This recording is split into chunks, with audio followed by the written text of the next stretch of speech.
China says its growth has slowed to its lowest level for almost a decade. Tens of millions of factory workers have already lost their jobs.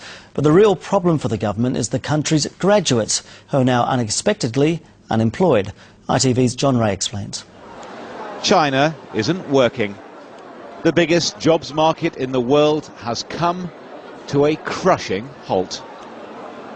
And graduates like Joanna Liu, educated in Britain, return to redundancy. I'm still waiting for some answer from one of the big companies. It's quite competitive, but I'm still looking for the job because I'm not sure if they're going to recruit me or not. China's golden generation crowd these job fairs with mounting desperation.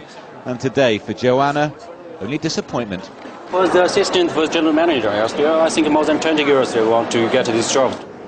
It wasn't meant to be this way when China swapped communist equality for the capitalist road, and Chairman Mao's peasant army was encouraged to leave the fields for the new factories and the promise of ever-rising wealth.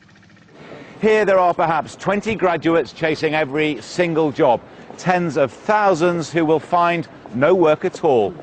30 years since China took the capitalist road, for millions it now feels like a dead end.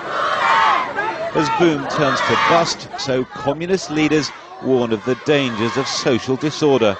Millions of migrant workers have lost their jobs, and those who protest pay a price. Their mobile phone pictures show police cracking down and dragging a worker away from one demonstration. This man says he was beaten when he tried to claim unpaid wages.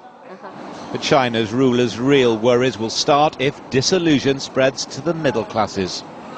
College unemployment affects a lot of politically important groups, the middle class, urban youth, etc. It's a bit more shocking than it might be in other countries, this idea that all of a sudden the jobs might not be there. Xiong did not dream of the butcher's shop when he took his master's degree in economics. He says the greatest shame would be to have no job at all. But for many Chinese, the golden generation, that is now the harsh reality.